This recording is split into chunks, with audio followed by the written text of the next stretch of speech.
This is a quarterback pyramid of greatness, and today, we're building one. You might have seen charts like this before. Players arranged in a pyramid with the largest tier at the bottom and the smallest at the top. As you move upward, the names become fewer, and the standard becomes higher. Each level represents another tier of greatness, ascending all the way to the top. And to qualify for this pyramid at all, a quarterback must be almost universally recognized as one of the 50 greatest to ever play the position. If you're not in that conversation, you're not even in contention for the base tier of our pyramid. But these pyramids aren't exactly a new invention. At their core, they're just a clean visual way to map out the greatest players of all time, at least according to whoever's building the list. But what makes the pyramid format more useful than a standard numerical ranking is that it forces you to think in tiers. Instead of pretending that there has to be some meaningful gap between, say, number 17 and number 18, the pyramid lets you group players into levels of greatness. So for example, if two quarterbacks in the same tier are razor close, and you can't definitively say who ranks higher all time, you don't have to force it. Is Aaron Rodgers greater than Drew Brees? Is Steve Young higher all time than Brett Favre? That depends on who you ask, and what you value. Rings, peak, longevity. But for the record, I will be trying to split hairs and place players in the exact order that feels most accurate, fair, and defensible to me. My first time seeing one of these pyramids was when I picked up Bill Simmons' book of basketball from the gift shop at the Basketball Hall of Fame in, I believe, 2013. Ever since then, thousands of people have made their own pyramids. But I haven't really seen anyone take that idea and apply it to football, outside of Nick Wright's Mahomes Mountain, which ranks active QBs. So I'll be the one to do it. I'm going to build a QB pyramid of greatness, tier by tier, and I'll break down every single name on it, explaining exactly why each guy landed where he did. So here's the formula or criteria for my pyramid. Now, this applies less to quarterback than, say, running back or wide receiver, but first, I personally value peak dominance more than just sticking around. Some quarterbacks played 15 to 20 seasons and were solid the entire time, but never truly took over the league. Others may not have been merely good for as long, but for a stretch of years, they were often the best player on the field on Sundays. Of course, both longevity and consistency matter. The pyramid is ultimately a blend of talent, peak performance, accomplishments, aura, and the overall quality of a career. Second, as much as I'd love to rank these guys purely on arm talent and raw ability, that's not how greatness works in the NFL. If this were just about physical tools and highlight throws, someone like Dan Marino might clock in even higher than he already will. In an extreme example, if it were simply about who was better, sorry, but Eli Manning was not a better quarterback than Andrew Luck. But for obvious reasons, Luck won't even be making the pyramid, much less be above Eli Manning. Greatness isn't just about traits. It's about MVPs, playoff runs, Super Bowl appearances, rings, production, and how you define your era. That's where some incredibly gifted quarterbacks fall short. The third rule of this pyramid is simple. For every quarterback you believe deserves a spot, you have to be willing to remove someone else. It's easy to say player X needs to be on the list. It's much harder to say, and here's exactly who he replaces. A pyramid has a finite amount of space, so every addition has a cost. The fourth factor, and the most complicated one, is era. Era plays a massive role in a quarterback's legacy, but there's no clean way to quantify it. The league has evolved, rules have changed, offensive systems have advanced. The game is unrecognizable compared to 75 years ago. QBs today benefit from better protection rules, sports science, nutrition, film study, and year-round coaching that didn't exist decades ago. The average quarterback today is more physically polished than the best quarterback in 1975.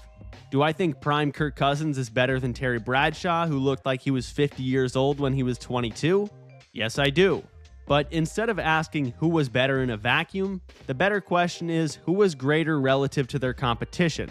Plus, the game wouldn't be what it is today without those guys who advanced it in the middle of the 20th century.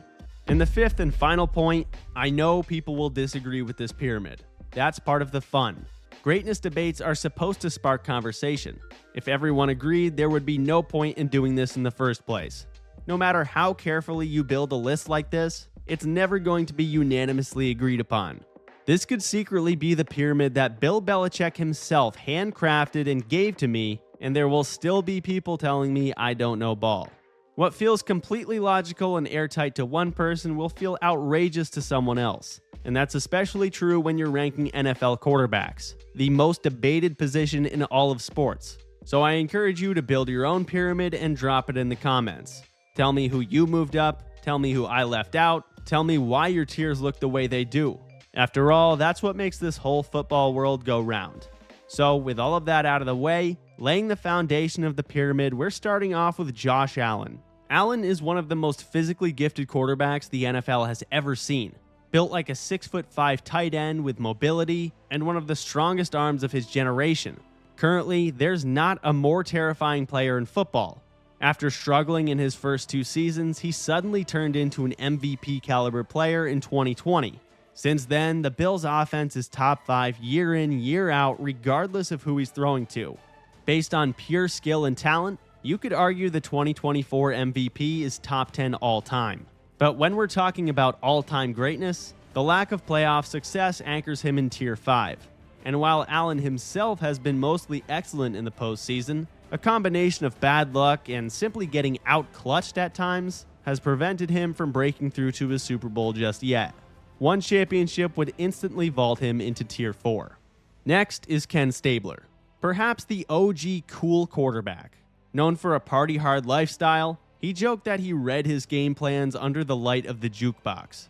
These days, you might just get a laugh out of how old he looked when he was only 38, but he was the first left-handed QB to win league MVP, was a Super Bowl champion for John Madden's Raiders, 5-time Pro Bowler, and the unquestioned leader of the rebellious Raiders teams that embodied the just win baby mentality and cultivated the very aura that the franchise is still living off of 50 years later.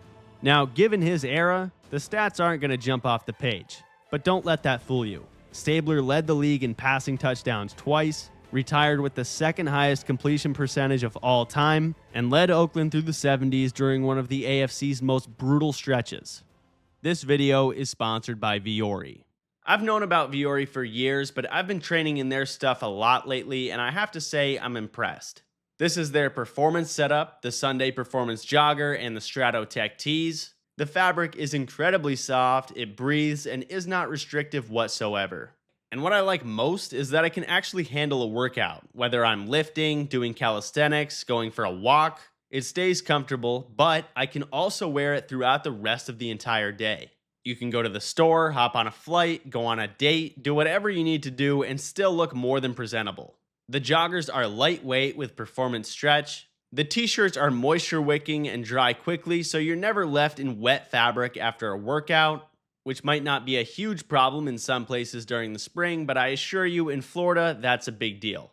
If you've never tried Viore before, first-time purchases get 20% off when you sign up for emails, so check it out by scanning the QR code or using the link below.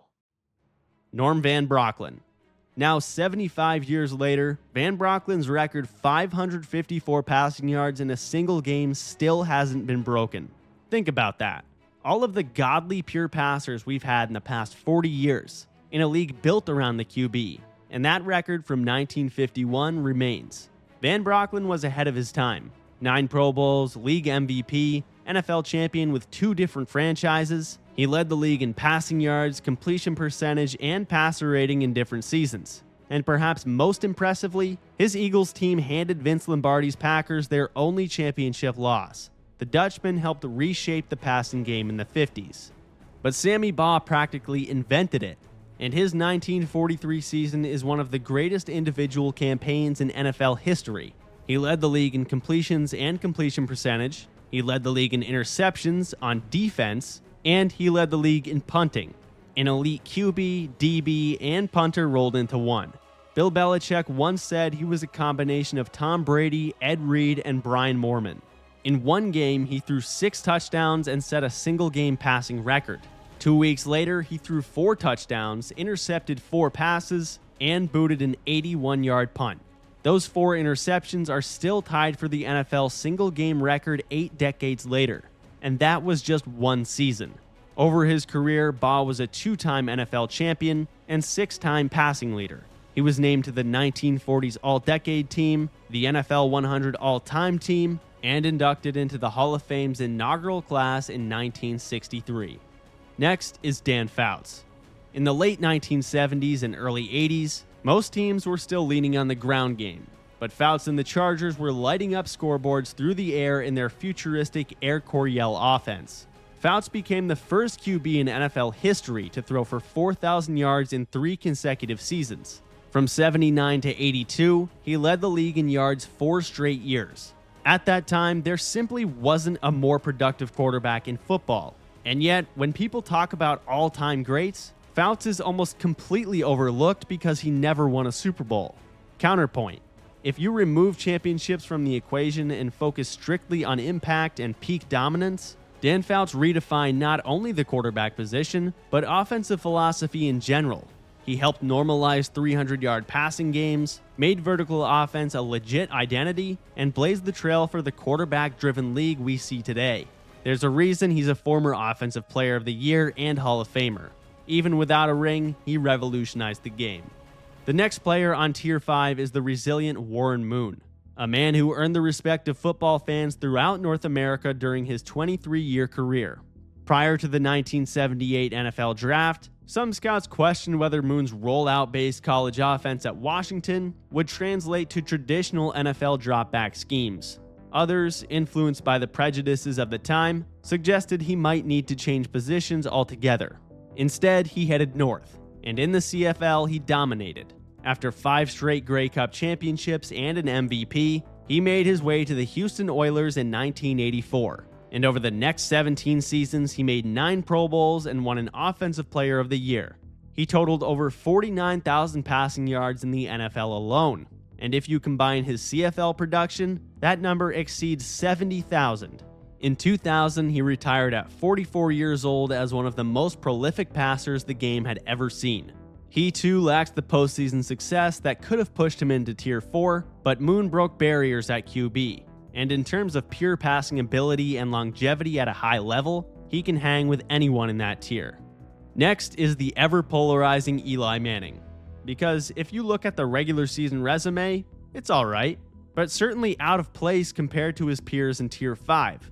No MVPs, no All-Pros, a career that felt, at times, inconsistent to say the least. He led the league in interceptions 3 times, and his 84.1 career passer rating is lower than names like Case Keenum, Mitchell Trubisky, and Gardner Minshew. But by God, you did not want to see this man in the playoffs. In 2007, he entered the postseason as a wild card and took down the 18-0 Patriots. 4 years later, he set the record for most passing yards in a single postseason and beat the Pats again. 2 Super Bowl MVPs against the greatest dynasty of all time. 7 road playoff wins, multiple fourth-quarter drives, and quite arguably the 2 greatest throws in league history. Now, is Eli among the most physically blessed quarterbacks we've seen? No. Was he one of the best regular season players of his era? Also, no. But this is a pyramid of greatness, and when the lights were brightest and legacies were at stake, Eli delivered. Next is Lamar Jackson, a 2-time league MVP by the time he was 26, and you could easily argue he deserved a 3rd in his age 27 season. As the consensus greatest running quarterback of all time, when healthy, Lamar's legs changed the geometry of the field. And yet, he's far more than a runner. Over time, his growth as a passer has become undeniable. In 2024, he threw 41 touchdowns to 4 interceptions while leading the league in passer rating. As of right now, he is actually the NFL's all-time leader in career passer rating. But like Josh Allen, the repeated playoff exits are the one and only reason he's as low as he is. Russell Wilson, Mr. Unlimited himself. Now, I know it's easy for judgment to be clouded by his last 4 seasons and all, but let's not forget just how good Russell Wilson was for the first 10 years of his career. From 2012 to 2021, he made 9 Pro Bowls, 2 Super Bowl appearances, 1 championship, and was among the greatest deep passers of his generation. With his Fran Tarkenton-like ability to make plays out of structure, he threw over 30 touchdowns 5 times in notoriously run-heavy schemes. Russell Wilson versus Aaron Rodgers. Russell Wilson versus Andrew Luck. Those were heated debates once upon a time. The latter portion of his career has tainted his legacy, but he was elite all the way through his early 30s.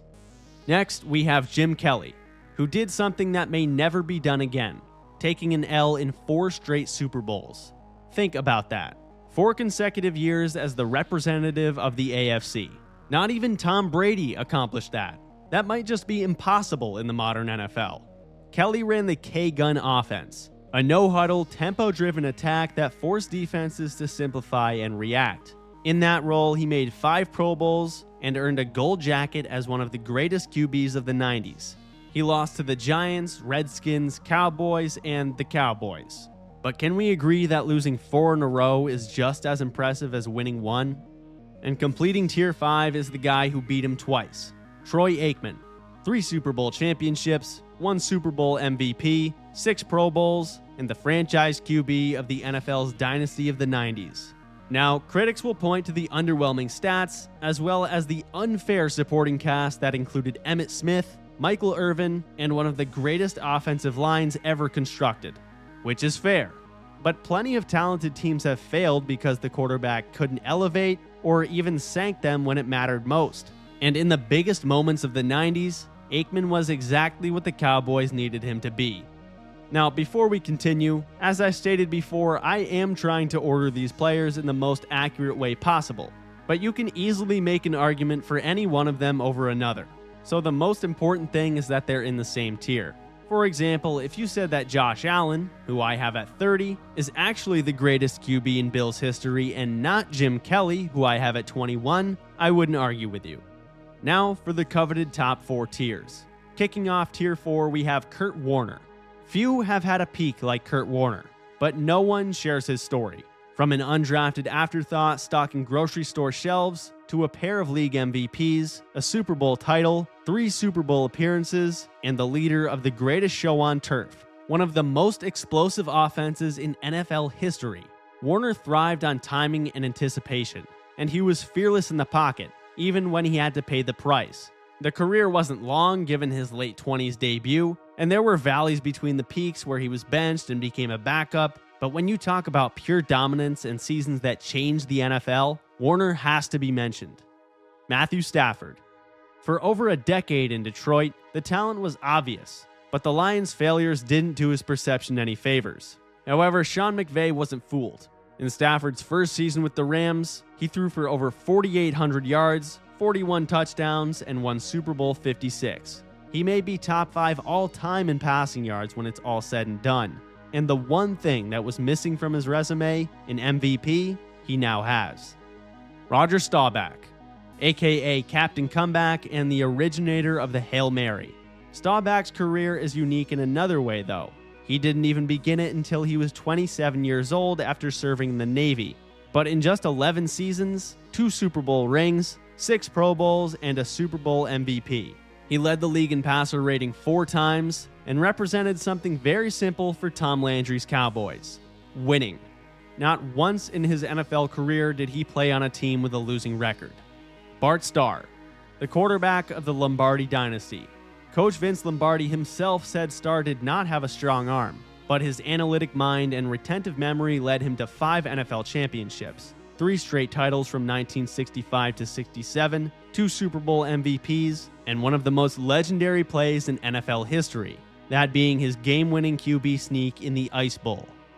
Next is Terry Bradshaw. Only 3 quarterbacks in league history can say they've won 4 Super Bowls, and Bradshaw is one of them. He earned 2 Super Bowl MVPs, and threw the pass that resulted in the Immaculate Reception. When the Steelers needed a shot play in January, Bradshaw came through.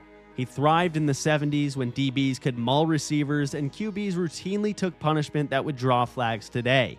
He led the league in touchdown passes twice, won an MVP, and most importantly, commanded the most physical dynasty the sport has ever seen.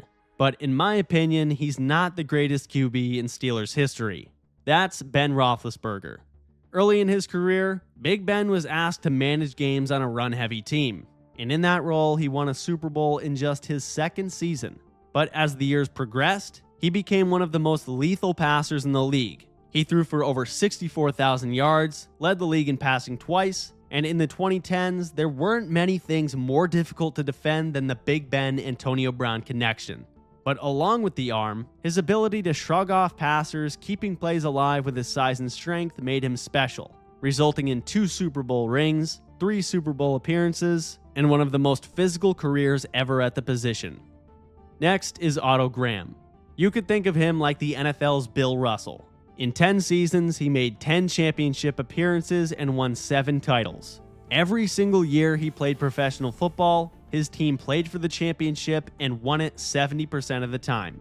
Graham wasn't just along for the ride either. He was a 3-time NFL MVP, 5-time passing leader, and in the late 40s and early 50s, he was the gold standard at the position. It's important to note that the league was much smaller, but he controlled the sport and put up passer ratings that were decades ahead of his time. Fran Tarkenton. In the 60s and 70s, when most QBs were statues, he introduced the world to the undersized QB who could escape pressure and turn broken plays into explosive gains. Think of Doug Flutie to Russell Wilson to Kyler Murray. Their way was paved by this man. 9 Pro Bowls, league MVP, 3 Super Bowl appearances, and when he hung up the cleats, the legendary Viking held nearly every significant passing record in NFL history. And finishing off Tier 4, we have Dan Marino, a top 5 pure arm talent of all time.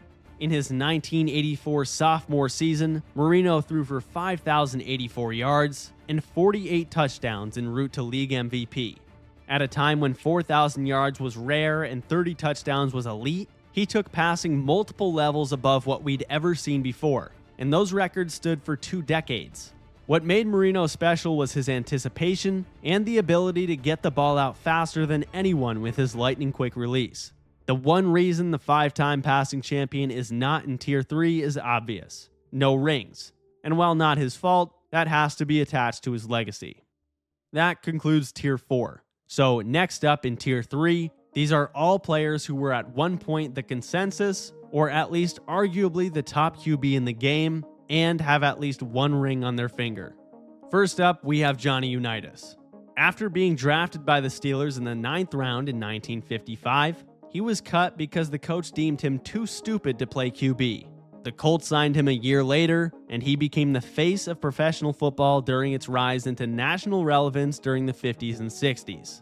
His accolades include 3 league MVPs, 3 NFL championships, a Super Bowl title, and a record 47 straight games with a touchdown pass, a mark that stood for over a half-century.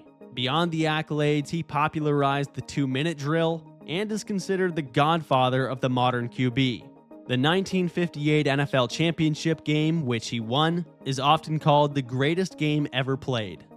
But this next player had the impossible task: replacing Joe Montana, and somehow Steve Young did it. This guy effectively didn't even see the field until he was 30 years old. But just 4 years later, he was a 2-time league MVP and Super Bowl champion. From the early to mid-90s, he was the most efficient quarterback in football. Young led the league in passer rating 6 times, but he could also take off and pick up big yardage with his legs. Now, because of his late start, the arc of his career was certainly unorthodox, but he was still elite at age 37, and his peak, the fact that he filled Joe Montana's shoes and accomplished in 4 years during his 30s what it took most on this pyramid to do over their entire career, mind-blowing. Next, we have Brett Favre. His stats, which are amazing anyway, don't do Favre justice. This is the greatest backyard football QB of all time. He played with his heart on his sleeve, and to top it off, he's the toughest son of a bitch in the history of the position. 297 straight regular season starts at QB. That may never be touched. A handful may say he's overrated, and Favre wasn't perfect given his gunslinger style of play. If you want, think of him like a billionaire's version of Jameis Winston. He led the league in interceptions 3 times. But you know what else he led the league in? Touchdowns, yards, wins. He won 3 straight MVPs on the Packers, 1 Super Bowl, and at 40 years old, he went to the Vikings, put up one of the best seasons of his career, and retired with virtually every major passing record. Next is Drew Brees. Now, I'm afraid Brees has somehow become underrated in the last 5 years, and I'm here to hopefully put a stop to that. He played in the same era as Manning, Brady, and Rodgers, so he was never the universally agreed upon top dog, and never won a single regular season MVP despite having a handful of MVP caliber seasons. but for nearly 15 years, Brees was the greatest high-volume passer in football. He revitalized the entire Saints franchise in the aftermath of Hurricane Katrina by winning Super Bowl 44. He retired as the all-time passing leader, broke Dan Marino's single-season passing record, broke Johnny Unitas' record for most consecutive games with a TD pass, and threw for over 5,000 yards 5 separate times. 5. His postseason resume doesn't match 5 of the next 6 guys, but context matters. Spare him from the Minneapolis Miracle, the no call versus the Rams, or the historically bad defenses of the mid-2010s, and he could easily have another 1 or even 2 rings. And rounding out Tier 3 is the original perfect quarterback prospect. John Elway's career is a tale of 2 acts. Carrying undermanned Broncos teams on his back, he made 3 Super Bowls in his first 7 seasons and got blown out in all 3. But at age 37, 8 years removed from his most recent Super Bowl appearance, he went on to win back-to-back championships in his final 2 seasons. He won both a regular season and Super Bowl MVP, logged over 50,000 passing yards, and lays claim to one of the strongest arms in NFL history. Now, this next tier is exclusively for players who won at least 1 championship, multiple regular season MVPs, and had almost flawless skill sets. Players who all have legit arguments as the second greatest QB of all time. First up, we have Patrick Mahomes.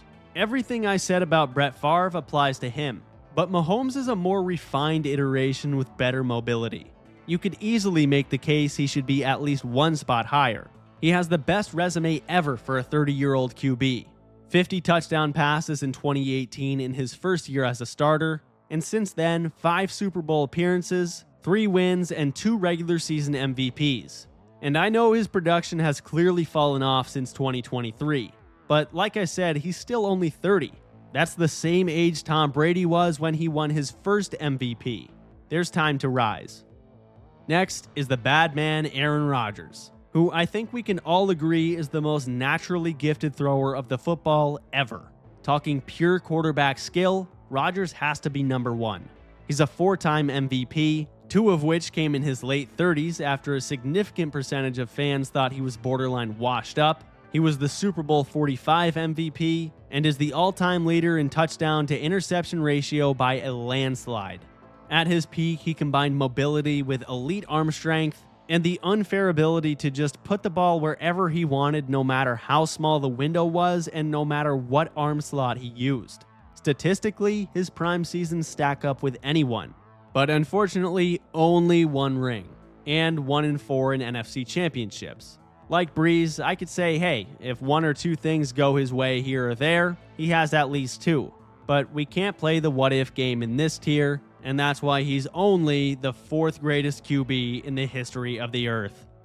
Next, we have the all-time leader in NFL MVPs, Peyton Manning, a 5-time winner of the league's most prestigious award and the greatest regular season quarterback to ever do it. Oh, and he won 2 Super Bowls, made 14 Pro Bowls, and for nearly 2 decades was the intellectual nucleus of every offense he headlined. While Peyton was accurate as could be, he had 0 mobility and didn't have the pure arm talent of an Elway or Rodgers. No, his greatness stemmed from the fact that having Peyton Manning was like having a computer play QB. His obsessive film study and pre-snap adjustments made him an offensive coordinator on the field, and his peak seasons were statistically staggering. He was the man to finally break Dan Marino's single-season touchdown record with 49 in 2004. Then, in 2013, at 37 years old, following 4 career-threatening neck surgeries, he threw for 5,500 yards and 55 touchdowns, both records that still stand even with the expanded 17-game season. If he'd been able to consistently carry over his regular season play into the postseason, he could have 4 rings just like Joe Montana. Don't forget, Joe Cool had his own 25-year run as the undisputed GOAT. The 2-time regular season MVP also won 3 Super Bowl MVPs while going 4-0 in those games and throwing 11 touchdowns to 0 interceptions. Considering moments like the catch or the game-winning drive against Cincinnati in Super Bowl 23, the bigger the stage, the better he got. And Montana executed the West Coast offense to perfection under Bill Walsh, creating the best QB wide receiver duo in NFL history with Jerry Rice. But at the top of the pyramid is the one man who deserves to be separate from the rest. Tom Brady's career is almost too good for comparison. Football is complicated, and no matter what, you're only one of 22 players on the field. And still, Tom Brady played in 8 straight AFC championships at one point and won 7 Super Bowls. I once heard Ray Lewis say that Brady had simply mastered the game of football. Think about it like this. Imagine showing someone who's never watched a single NFL game before a collection of the greatest playoff moments in league history, and then ask them who they saw the most. It would easily be Tom Brady. The Snow Bowl, the fourth quarter comeback against Seattle, the 28-3 comeback, the game-winning OT drive in Kansas City, the Super Bowl run in Tampa. Even in his Super Bowl 52 loss, he threw for 505 yards and 3 touchdowns. You could completely erase either half of his career, and he'd still be a no-doubt Hall of Famer.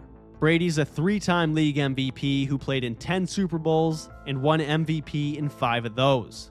Not to mention, he's the all-time leader in yards and touchdowns, but just watch the moments. It's funny, sometimes legacy grows larger than reality. Aging memories have a tendency to exaggerate greatness, but no matter how mythical he gets, Tom Brady will always be as great as the legends suggest. Now that we've completed the pyramid, I want to address some things that I think deserve a deeper discussion. First, Matthew Stafford. I have him in Tier 4 at number 18 all time, which I obviously think is fair. But I saw Colin Cowherd say in January that with a second Super Bowl, Stafford would move ahead of Aaron Rodgers. And Colin isn't alone. Similar sentiments have been rampant on social media since the middle of the 2025 season.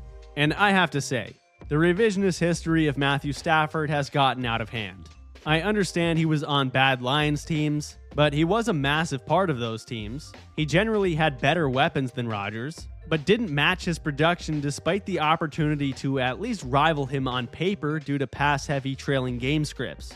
Drew Brees is another player I've seen people argue Stafford over. Brees also dealt with historically bad defenses himself, but at least he churned out 5,000 yards and 35 or 40 touchdowns year after year, and never finished worse than 7-9 in any season with the Saints.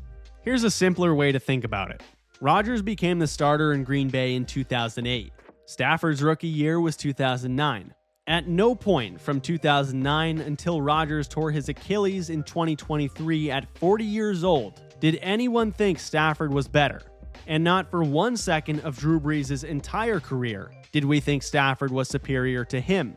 So why would one more Super Bowl trump the entire rest of their resumes? And speaking of Rodgers, I won't be surprised if some take issue with me slotting him ahead of Patrick Mahomes, but personally, Rodgers just has had the longer career, 2 more MVPs, and if you ask me point blank who I think the better player is, I'd give the tie-breaking nod to Aaron Rodgers. But I have no issue with anyone who values the rings more and puts Mahomes fourth, or if you also just think Mahomes is better. And no, I am not at all a Packers fan. Another thing I want to touch on are some honorable mentions. Honestly, this surprised me, but I felt like the top 30 were reasonably clear-cut. But some of the top omissions, in no particular order, are Sonny Jurgensen, Sid Luckman, Joe Namath, and among more modern names are guys like Phillip Rivers, Randall Cunningham, Matt Ryan, Dak Prescott, and Cam Newton, just to list a few. Another interesting observation is that in terms of decade drafted, the 70s have 5, the 80s have 5, the 90s have 3, the 2010s have 4, but the 2000s lead the pyramid with 6. No surprise given that the 2000s and 2010s are widely considered the pinnacle of QB play.